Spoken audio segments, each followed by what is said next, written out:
A paz do Senhor, meus queridos irmãos, amigos, vamos dar sequência à nossa lição da Escola Bíblica das Assembleias de Deus. Hoje nós vamos estudar a lição de número 10 e é um tema evidentemente relevante para a nossa edificação espiritual. O título é A Promessa da Proteção Divina. Olha que tema interessante. Vamos para a nossa o textuário, melhor dizendo, que diz o seguinte: porque aos seus anjos dará ordem a teu respeito para te guardarem em todos os teus caminhos. Salmo 91, verso 11. Vamos lê-lo na Bíblia hebraica, vamos ver como é que fica no texto hebraico. Aqui nós temos o Salmo 91, verso 11, então no texto hebraico eu quero aproveitar e pedir a você que ainda não é caso inscrito aqui no canal, que assim o faça, se inscrevendo e apoiando esse trabalho que é feito de divulgação da palavra do nosso Deus. Então aqui está escrito no hebraico bíblico Ki mal ahaiv yetzave lach lishmarcha bechol deracheicha. Então aqui nós temos no hebraico a seguinte palavra: mal ahaiv, ou seja, porque aos seus anjos, tá? Aqui, porque mal ahaiv, aos seus anjos, e etzaveh, mandamento, ordem, lar, para ti, lishmarcha, para te guardarem, behol, em todos, deracheicha, teu caminho, ou teus caminhos. Então, esse é o texto que nós vamos aqui estudar dessa verdade prática. É o texto áureo. Vamos agora voltar para a lição e vermos a verdade prática que se encontra o seguinte texto: Deus promete sua divina proteção a todos os que são fiéis à sua palavra. Grande verdade. A leitura bíblica em classe encontra-se em Efésios 6, do verso 10 ao 17, e também, claro, o Salmo 91, versos 1 a 8. Vamos para a introdução. Nesta lição, tomamos Efésios 6 e o Salmo 91 para estudar a promessa de proteção que Deus faz ao seu povo diante das investidas do maligno contra as nossas vidas. Assim, ao longo das Escrituras, o inimigo que se apresenta contra nós não é um ser humano, mas um ser espiritual. Por isso, a nossa batalha não é contra carne e sangue, mas contra Satanás e seus demônios. Uma vez que estamos num relacionamento verdadeiro com Deus por meio de seu Filho, não precisamos temer o maligno, pois o Senhor nos disponibiliza armas espirituais para sermos vencedores em Cristo. Glória a Deus. Então, queridos, como vimos aqui nessa introdução, o nosso inimigo é um ser espiritual. Estou aí destacando no texto. É um ser espiritual, portanto, a nossa luta não é contra a carne e sangue, mas contra seres espirituais da maldade. é contra anjos caídos que têm experiências milenares e nós não negamos os seus ardis, como diz a palavra de Deus. Devemos, todavia, buscarmos em Deus a força, buscarmos em Deus a proteção para vencermos ante a um inimigo espiritual. Nossa batalha não é contra o vizinho, o colega de trabalho, contra alguém que nos importuna, mas é este ser e seres espirituais da maldade que pelejam contra a nossa vida. Se não for Deus nos guardar, se não for Deus nos proteger, nós não seríamos pários para um adversário espiritual maligno como é o nosso adversário. Então precisamos buscar proteção espiritual e é isso que nós vamos ler agora aqui na sequência. Vamos então para o ponto primeiro, proteção espiritual contra o inimigo. Há uma batalha espiritual em que o cristão está diretamente envolvido. Nesta batalha, o diabo é o nosso inimigo. Para enfrentá-lo, a Bíblia nos apresenta algumas diretrizes indispensáveis. O capítulo 6 da epístola do apóstolo Paulo,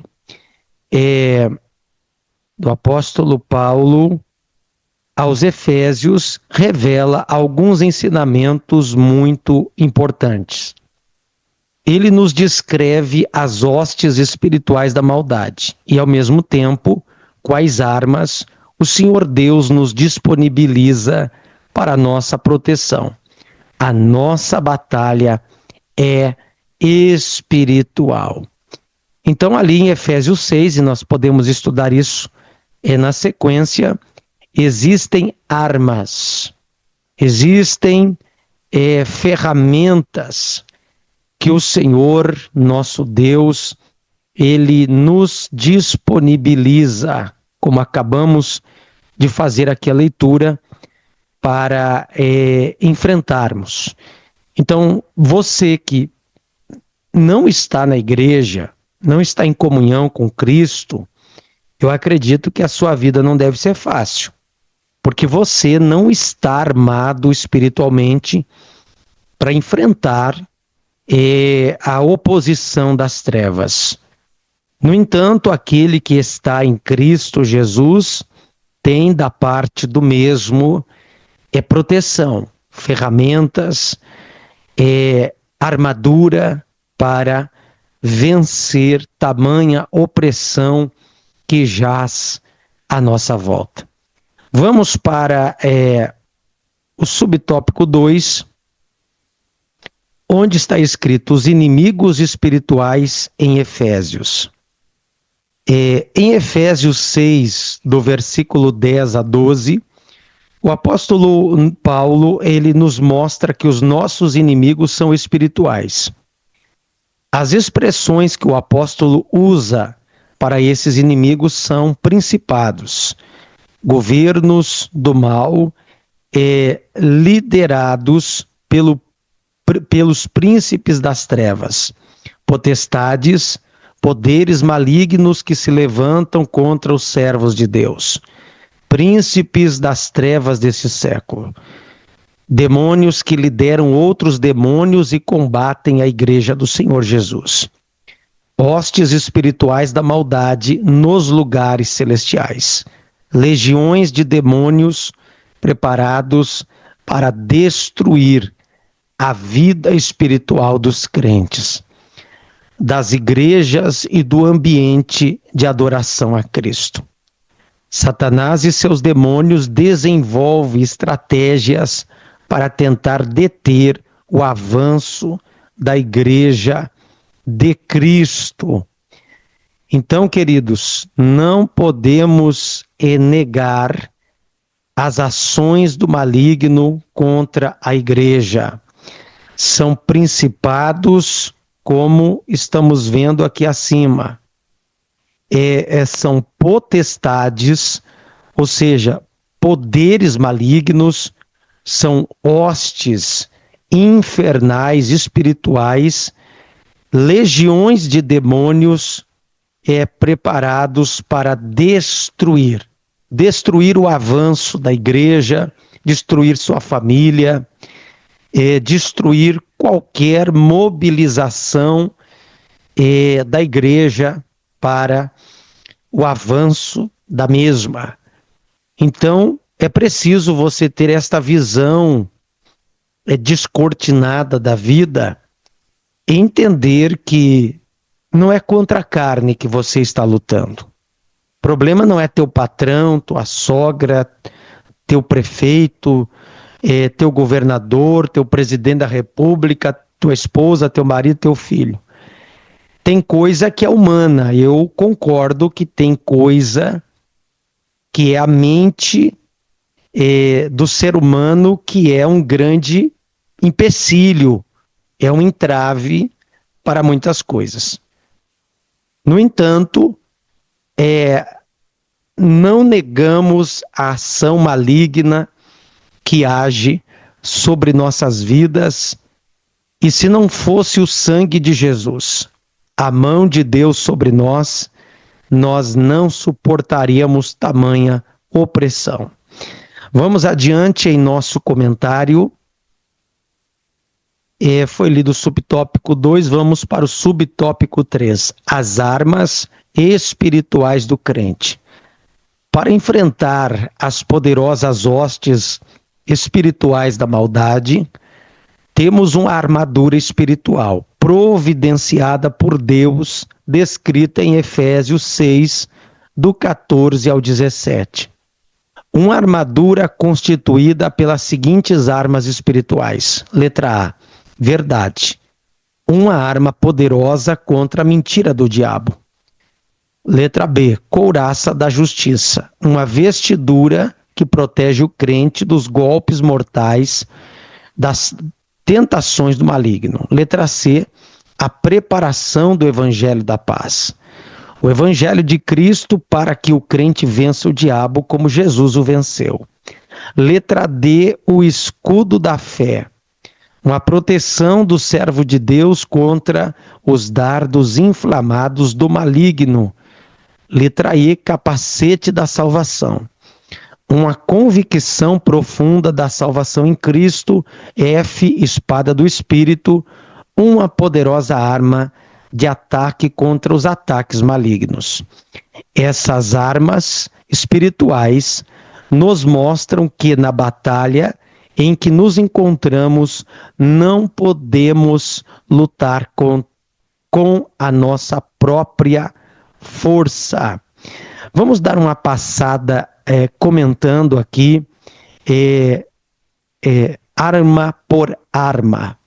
Rapidinho, letra A verdade. Queridos, é impossível você vencer o maligno com a mentira, porque ele é o pai da mentira. Então, quando você está na mentira, você está no campo dele, que ele é Deus em letra minúscula, que ele é pai da mentira. Então, é com a verdade do evangelho, com a verdade da palavra, e com a verdade falando, pensando, e a verdade também é uma pessoa, que é Jesus. Letra B, couraça da justiça, ou seja, sendo justo. Não vai pensar que Deus te... essa couraça eu não quero que você também tenha uma visão mística. Ah, porque eu recebo uma espada, porque eu recebo um capacete. Não, isso aqui são figuras de linguagem. Paulo estava observando os soldados romanos que o guardavam em Roma, quando ele escreveu a carta aos Efésios. É nesse contexto em que ele escreve isso, e ele observa a indumentária de cada soldado, e ele faz essa analogia com a batalha espiritual. Então você precisa ser justo. Terceiro, ou letra C, a preparação do evangelho. Quer dizer, o evangelho é uma arma. É preciso pregá-lo, difundi-lo, porque isso enfraquece o poder das trevas. Letra D, o escudo da fé. eu tenho que ter a minha fé, a sua fé, ela inibe as ações do maligno. Ter fé é acreditar, ter confiança na palavra de Deus, naquilo que Deus é, naquilo que Deus pode. Então, na dúvida, você não vence o maligno, é coisa nenhuma. Vamos adiante aqui na letra de número E. Letra E, perdão. Letra E, capacete da salvação. Ou seja, é uma convicção da tua salvação. Você precisa acreditar que é salvo. Você precisa crer da tua posição em Cristo. Isso não pode ser uma dúvida na tua vida. E a espada do Espírito. Quer dizer, a espada do Espírito é a palavra de Deus. É preciso ler a Bíblia, obedecê-la, citá-la em suas orações, que isso tem um poder tremendo no mundo espiritual. Vamos adiante, queridos, vamos para o próximo tópico, que é o de número 2, a maravilhosa proteção de Deus. A proteção de quem se relaciona com Deus.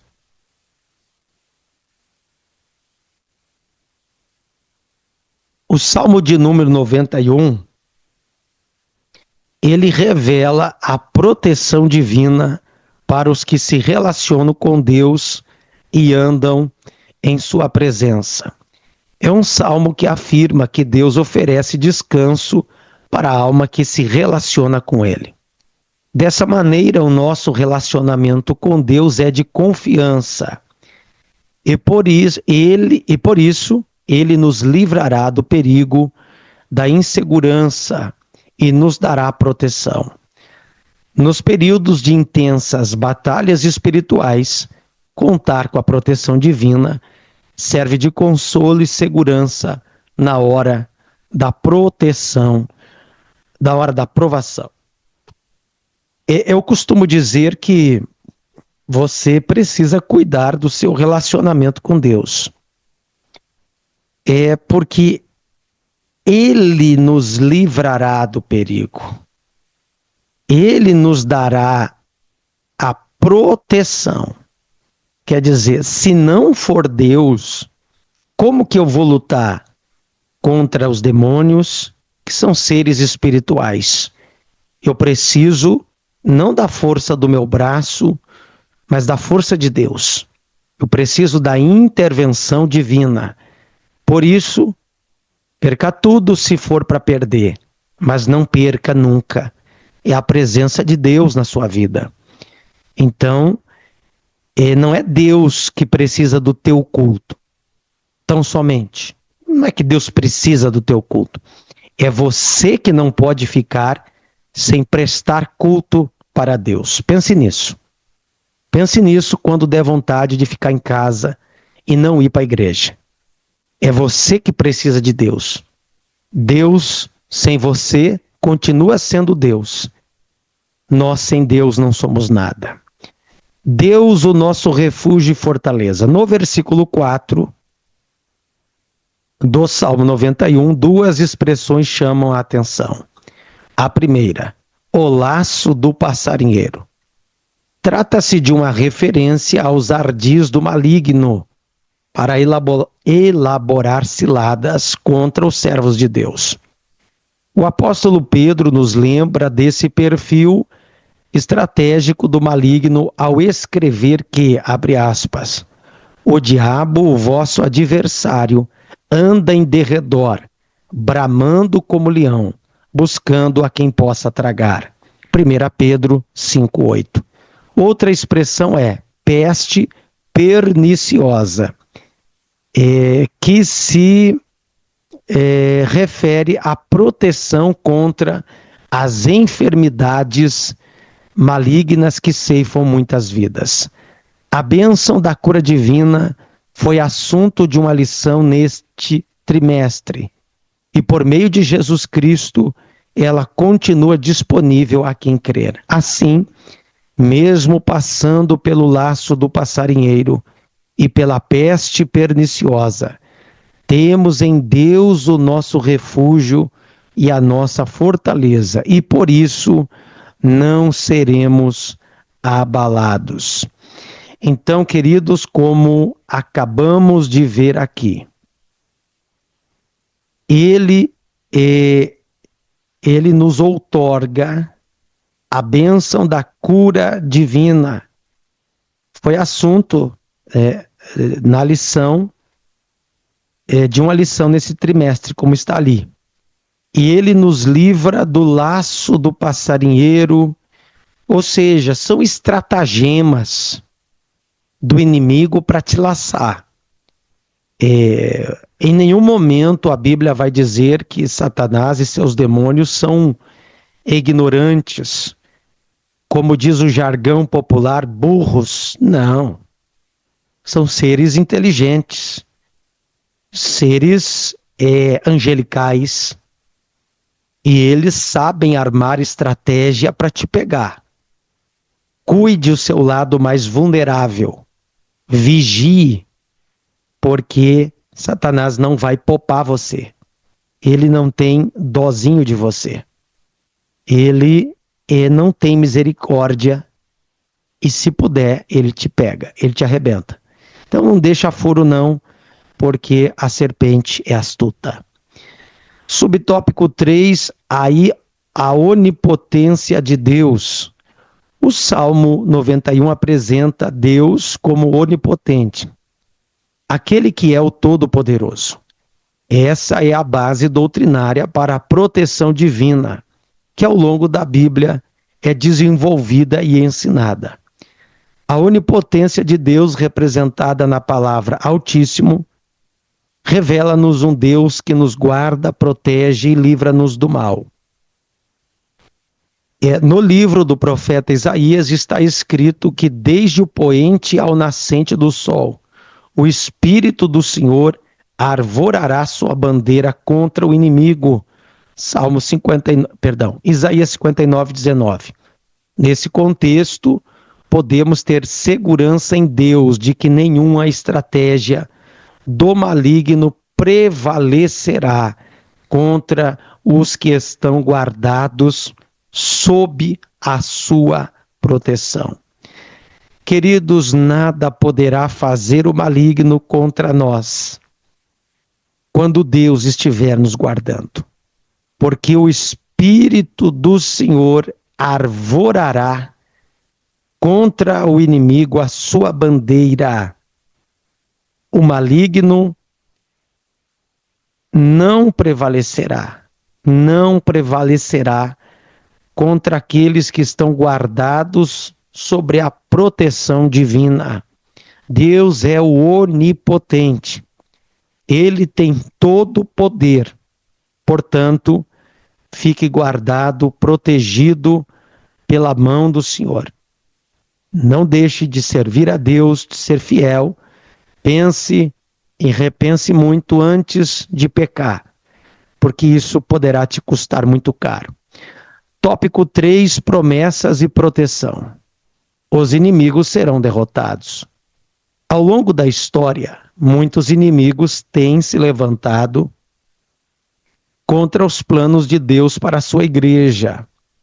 Contudo, há uma promessa gloriosa relacionada com a doutrina das últimas coisas, em que todo império, potestade e força que operam para o mal serão aniquilados. O Senhor Jesus colocará todos os inimigos debaixo de seus pés, inclusive o último deles, a morte. Por isso, tudo está sendo preparado para a vitória final de nosso Deus, cumprindo o que o Senhor Jesus disse a respeito da igreja. As portas do inferno não prevalecerão contra ela. Mateus capítulo 16, versículo de número 18. Então, queridos, toda a potestade, todo o principado, toda a força do inimigo não prevalecerá contra aqueles que estão em Cristo Jesus. Lá o Apocalipse diz: vencerão aqueles que estão com ele, os chamados eleitos e fiéis. Se você está com Jesus, você vai vencer. Porque aquele que está conosco é maior, diz a palavra de Deus. É maior do que aquele que está no mundo. Subtópico 2, segurança e vitória para os que temem o Senhor. Hoje, em nossa vida cristã, podemos esperar segurança e vitória em Deus. Por isso, devemos orar ao Senhor buscando proteção antes de sair de casa, para realizar as nossas tarefas, antes de resolver algum negócio, antes de realizar alguma viagem. Salmo 18, verso 2. Naturalmente, devemos fazer a nossa parte, sendo prudente em tudo, tomando cuidado com a nossa segurança, porém compreendendo que se o Senhor não guardar a cidade, em vão vigia a sentinela. Salmo 27, verso 1. O Senhor nosso Deus cuida do seu povo, de seu povo. É verdade, queridos, que se você não fizer a sua parte, como a gente é imprudente, né? A gente não vigia, então tem que ser prudente em tudo, avaliar os riscos no trânsito, em qualquer atividade. Precisamos ter uma previsão, não é ser pessimista, mas prever que coisa ruim também pode acontecer com a gente se não vigiarmos. Deus não é responsável de guardar um imprudente. Então é preciso avaliar tudo isso e ponderar estas coisas. Abrangência da proteção de Deus. Deus é onipotente, tem todo o poder em suas mãos, Deus é onipresente, não está preso ao tempo nem ao espaço. Nesse sentido, à luz dos textos que estudamos nessa lição, Efésios 6 e Salmo 91, Deus é apresentado como aquele que protege o seu povo. Em muitas outras passagens bíblicas, ele é apresentado como aquele que domina sobre tudo e todos. Por isso, a promessa de proteção divina abrange a nossa vida e toda a nossa família. Onde estivermos, a bênção protetora de Deus se fará presente. Ele é poderoso para fazer cessar as guerras, desfazer as contendas e trazer calmaria à nossa vida. Então, Deus é onipresente. Onde você estiver, na estrada, no trabalho, dentro de casa, viajando, de avião, de carro, a pé, de bicicleta, Deus ali estará te vendo. No entanto, faça a sua parte. Ore e seja prudente e Deus te guardará. Conclusão. Em Deus podemos desfrutar de proteção e segurança. Sabemos que a nossa vida cristã não é livre de ataques malignos. Contudo, temos um Deus que é o nosso protetor e podemos experimentar o seu refúgio e sua fortaleza. O seu Filho, o nosso Senhor Jesus Cristo, nos esconde em sua presença e nos protege de todo mal. Assim, na força do Espírito Santo e vestidos com a armadura espiritual, podemos resistir às investidas e ciladas do maligno. O Deus de Jacó é o nosso escudo e refúgio. Nele estamos seguros e protegidos. É grande verdade. Deus é o nosso escudo e refúgio. Ele é quem te guarda. Guardará a tua entrada e saída, te livrará de todo mal. Busque a Deus e não negocie a sua fé. Independente das circunstâncias, siga fiel a Deus. Obrigado por ficar até aqui conosco. Semana que vem, permitindo Deus, vamos falar sobre a lição 11, a promessa de provisão. Deus abençoe a sua vida. Obrigado por ficar até aqui conosco. Fiquem todos na paz do Senhor Jesus e que Deus te abençoe em Cristo Jesus. Deus abençoe.